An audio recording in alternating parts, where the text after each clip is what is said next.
Hello,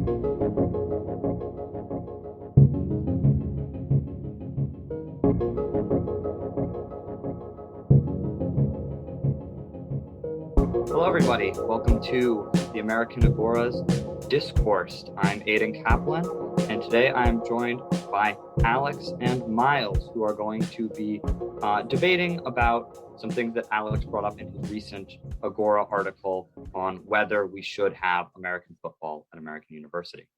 Starting off with a question to Miles.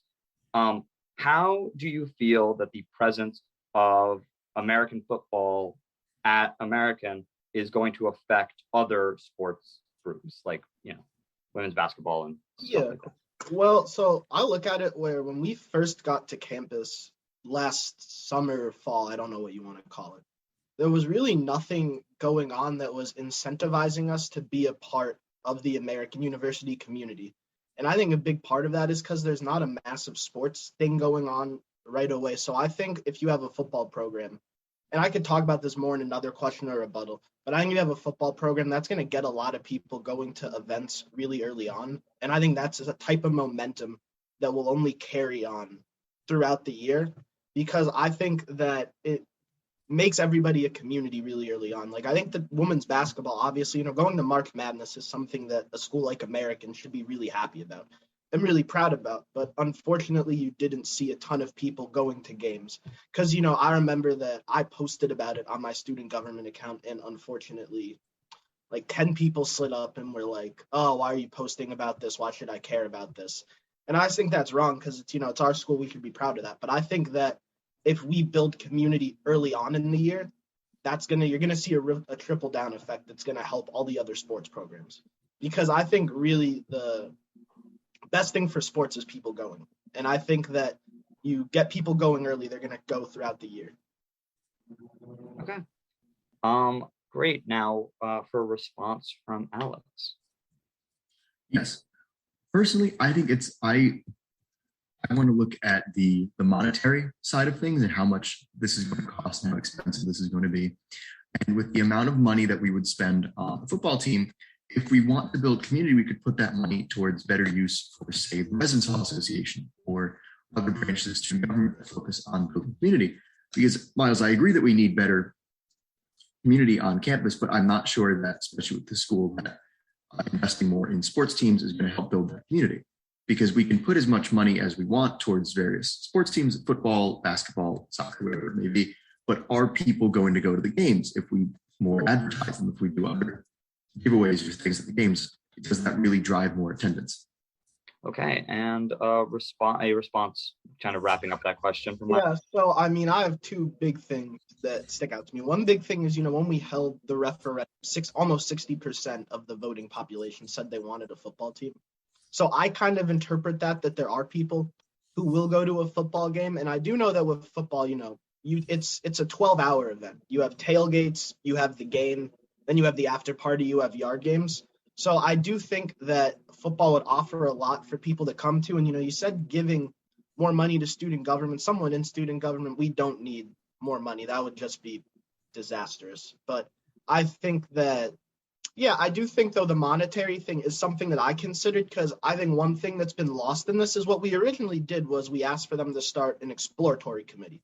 And I had said when we passed the resolution to start the exploratory committee, if the exploratory committee said, no, we're not going to do football, I would accept that and say, okay, maybe we don't need football at this time, but they never started the exploratory committee.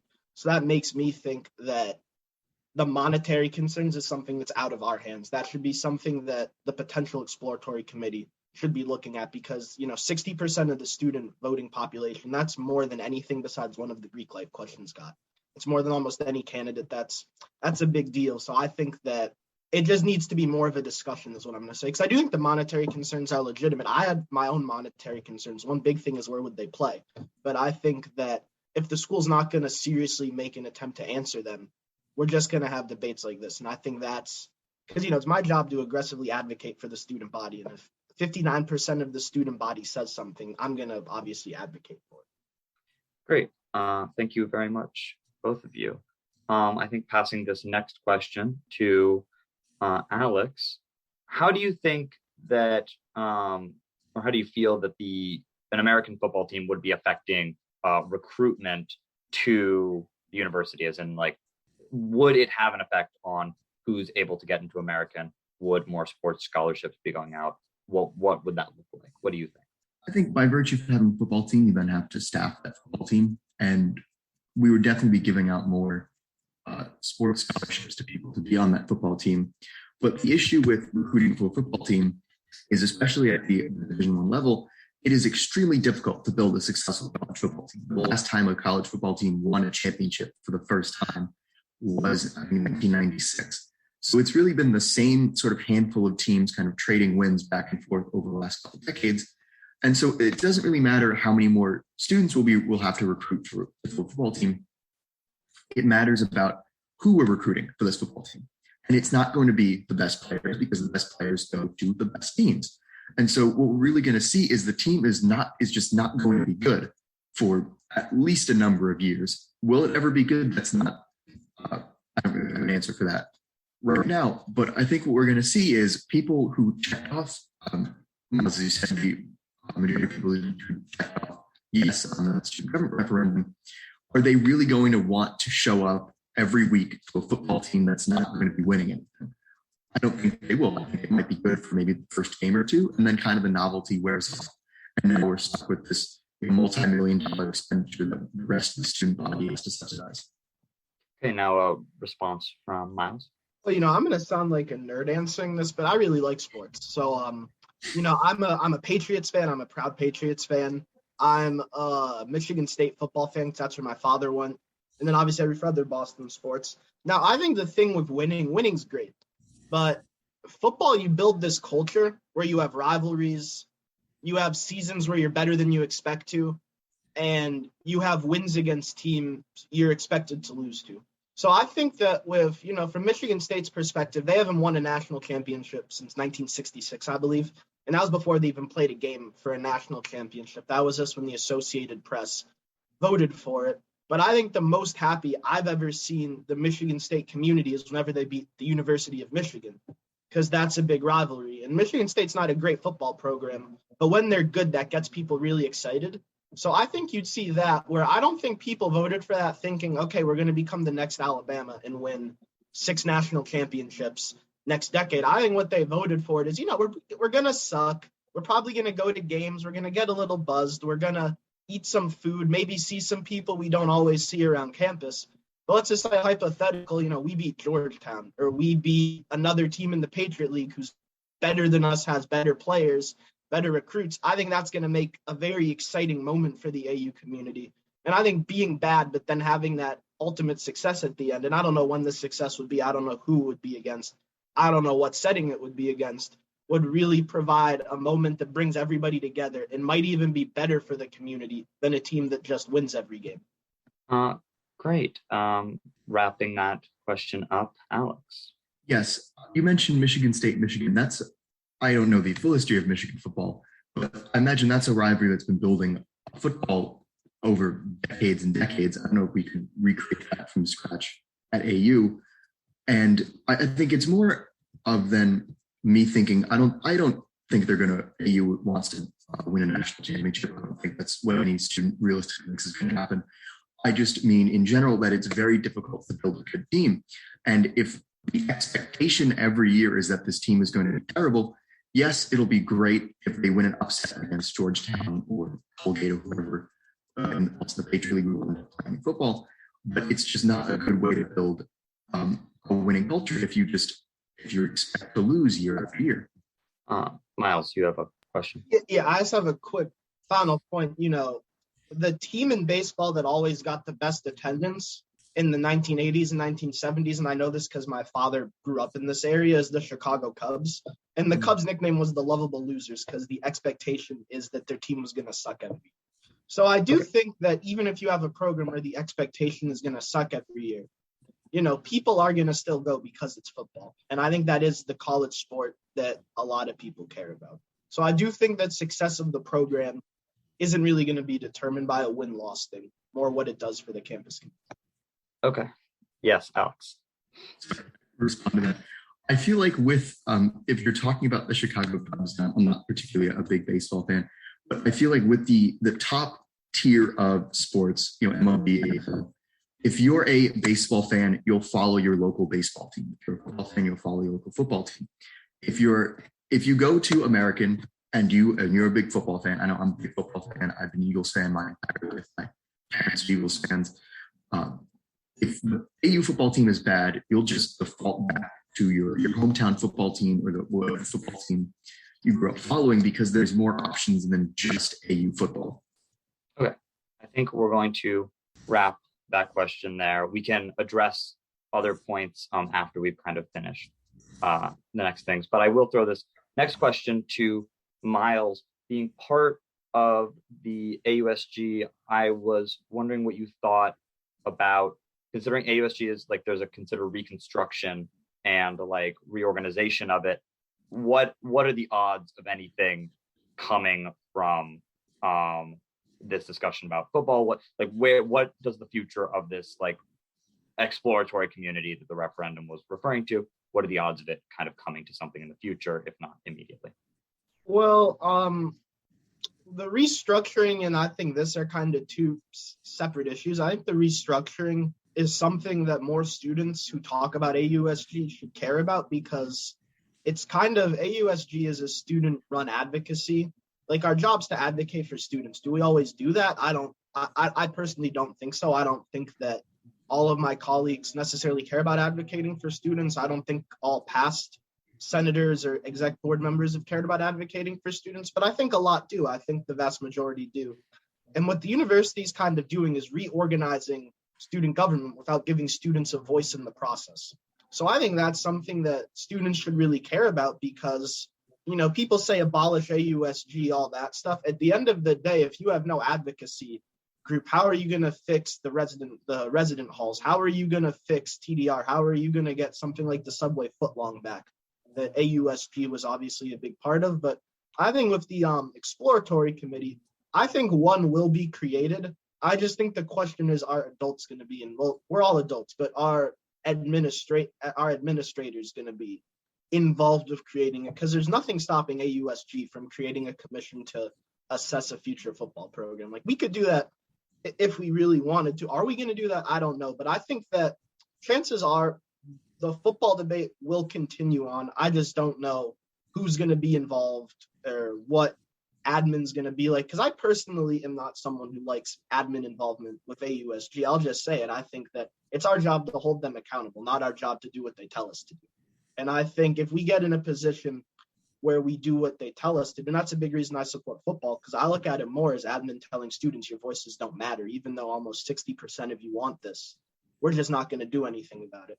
I think if we as student government, elected student officials, get in a position where we're just doing what admin tells us to do, that defeats the entire purpose of student government. And you're going to see it hurt other things like the Eagle, the Agora, the Black Print. I think that all these student organizations are created because we don't want admin telling us what to do all the time. And if we let them do that, I think the consequences will be severe and they'll be very negative. Okay. Alex, do you have a response to that? Yes, I do. I think the role of student government in holding the administration accountable is extremely important. But I also think there needs to be some sort of line as to where student opinion has to be discounted.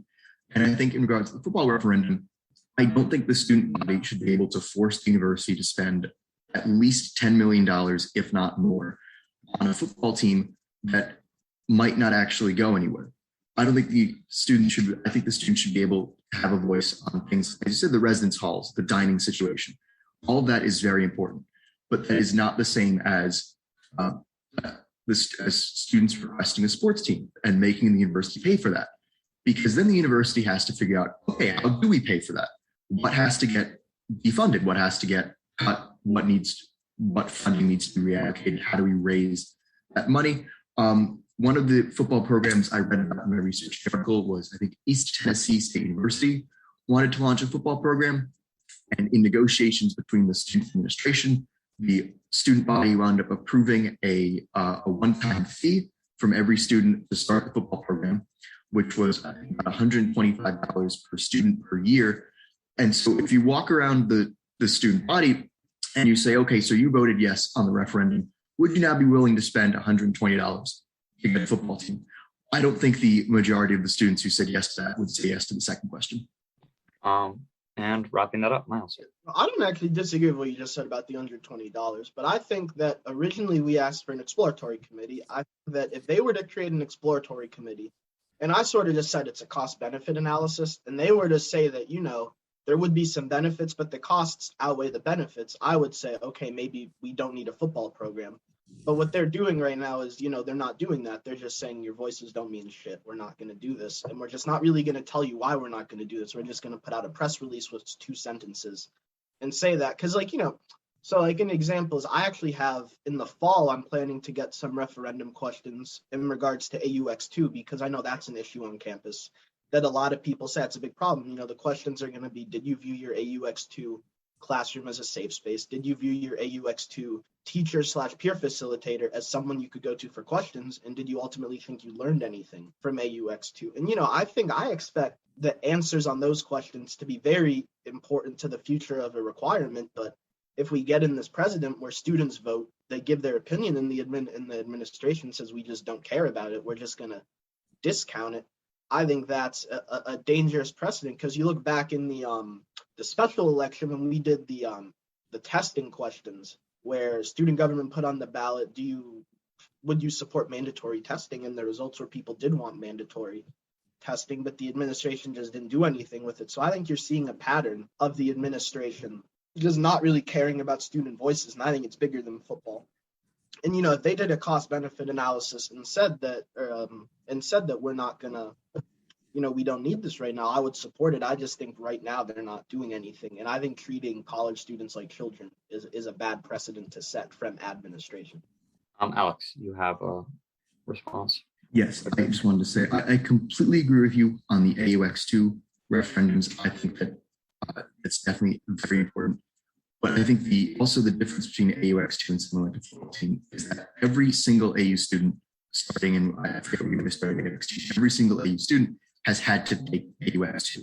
And so that is absolutely something that the student body should be asked about. But a football team would have very concentrated benefits and very diffused costs, in that a small group of students who already want a football team would absolutely benefit from having a football team. But the wider impacts on the university, maybe you haven't been following the football team saga that much, but you're wondering why suddenly your club has less money, or maybe you're an academic department wondering why you suddenly have less money. And all of those costs will be diffused throughout the university, while the benefits will flow to the small number of people who do want a football team.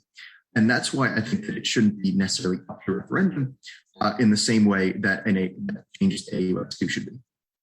Miles, give us a short kind of wrap up, and then we'll move to the next question. It'll be real short. Well, I think keep saying small group of students. I don't think it's a question if it was do you want AUX2 or do you want football? I think we both know football would destroy AUX2 in that question. I don't think you'd get 20% of students saying they want AUX2.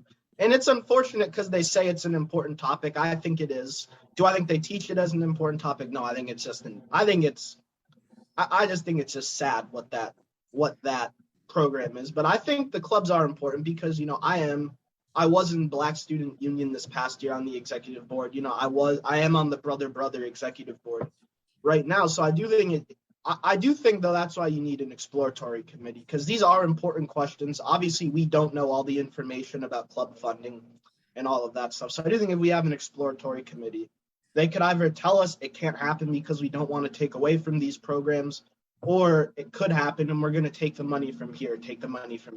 But I do think I would not want football at the expense of student-run clubs being forgotten, because I do think those are also when I said this, I said I wanted football because I thought it would be an important part of the college experience. I think clubs are just as important to the college experience. Great.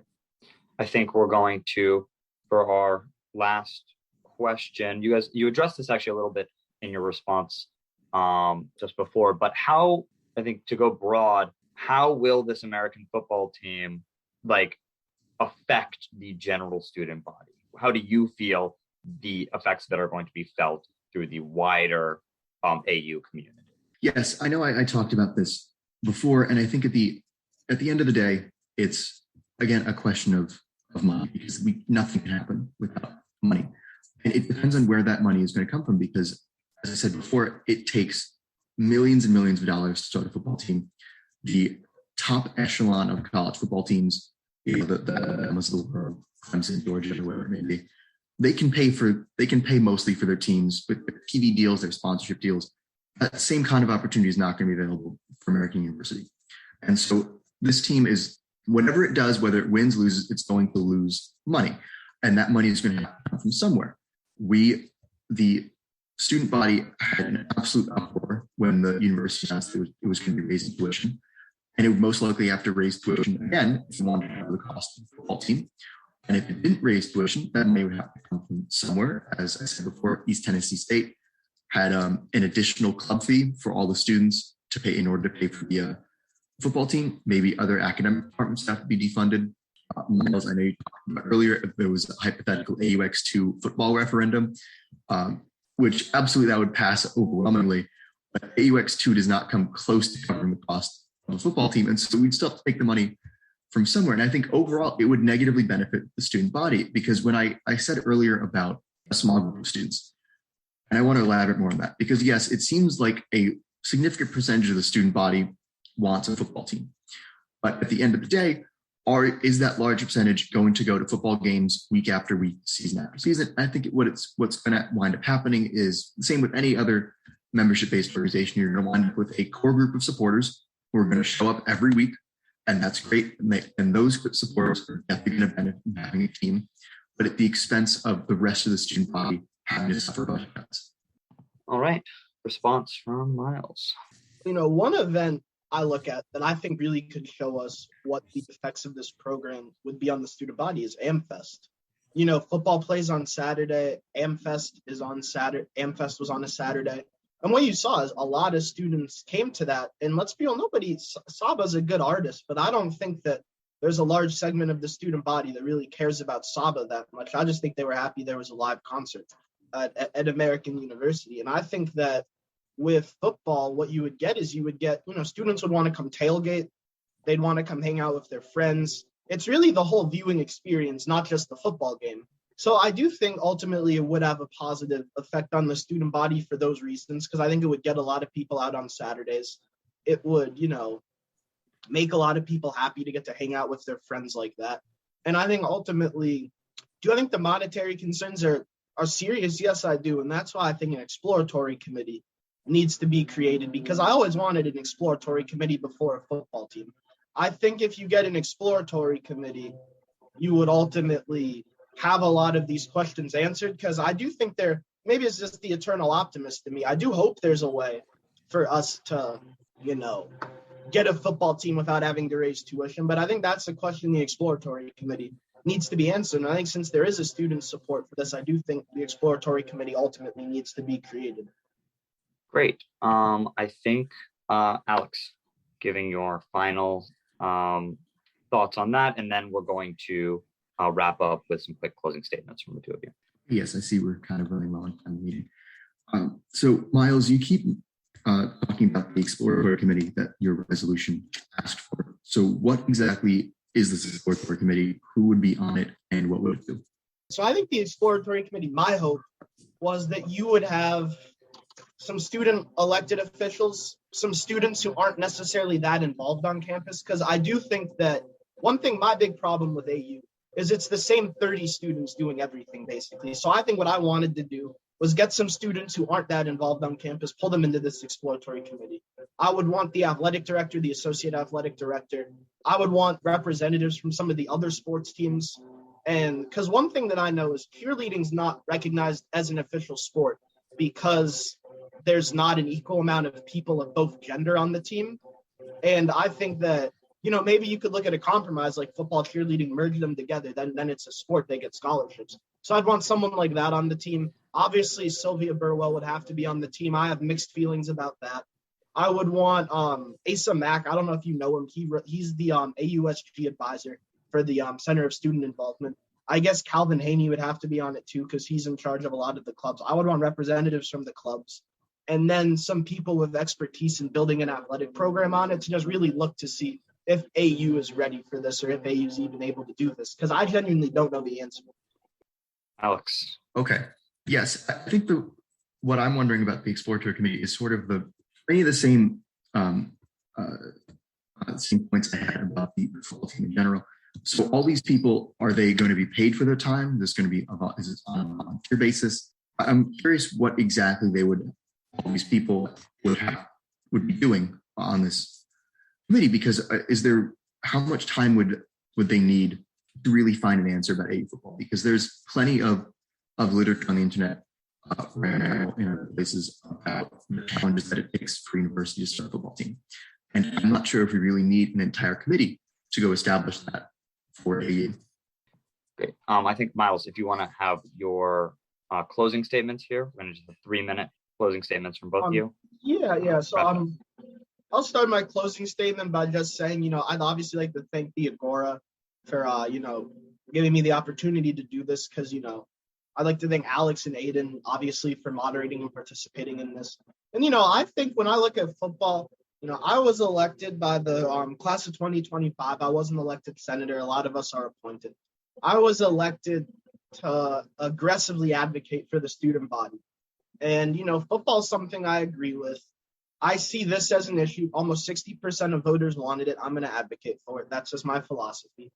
But I look at that about everything. Like, one of the Greek life questions, I was not someone who was necessarily with the abolish Greek life people when that was a debate, but one of the questions passed with almost 80% support. So now that's something I'm going to go advocate for, because it's clear the student bodies wants it. So I look at this as something where the university is ignoring students' voices. And I think we're not asking for the world if they just do the exploratory committee and say, no, I think that's them listening to students' voices. So I think that we need to get to a place as an AU community where we recognize that we need that it's our job to tell admin when we think they're wrong. And I think this is a case where I think they're wrong. And I think that in the future, this is going to set a dangerous and dark precedent where what's going to happen to future referendum questions. Like, what if, I know there was a referendum question 3 years ago where it was, should they serve alcoholic beverages at school events? And people overwhelmingly voted for that, especially because, 40% of the student body is of legal drinking age. And I can't even name the amount of students who probably on an ID appear to be above legal drinking age. So I think that you look at it like that, there is a repeated history of them not wanting to be uncomfortable and observe the referendum results. Because I think, what's the point of referendums if the results are not going to be enforced? So that's sort of how I look at it. I know that obviously not everybody's in favor of football. That's why I think the exploratory committee is great. Because, people like Alex could go to the exploratory committee, say, this is why I'm against it. I don't want it. And I hope they take it seriously. But I really think this is an overarching theme of the administration not taking students' voices seriously. Thank you. Alex, a few minutes for your closing statement. Okay. First, obviously, I want to thank Miles for agreeing to be here today and reaching out and asking to start this discussion. I think this was fantastic. I would say, I think my concerns about a football team really stem from my standing as a football fan. I'm a big football fan. I love the Eagles. I root for the Eagles every season. And I want to be able to root for whatever teams AU has. And if I want to root for a football team, I want that football team is run correctly, it's successful, and it's not going to be negatively affecting other areas. And right now, it looks like if AU does have a football team, it's going to be very expensive. It's going to negatively impact a lot of other student clubs because of how expensive it is. There's no guarantee that it's going to have any sort of consistent viewer base of a significant number. And just overall, I think that it's not the best use of our time and resources. If we want to talk about things like AmFest or this residence halls, we can fund the organizations that control those. If we want to spend the money on community, we can fund the organizations that already work to build community. I don't think we need to build an entire football program from scratch because we think it might help build community. And so overall, I think that a football team would just not be the best use of our time and resources. Great. I just want to thank both Alex and Miles for being able to come here and speak about this topic. If you want to learn more, you can go and read Alex's article on the American Agora. If you want to learn and support Miles and all of the work that he does on the AUSG Senate, then reach out to him. So thank you both for being here, and this has been Discoursed.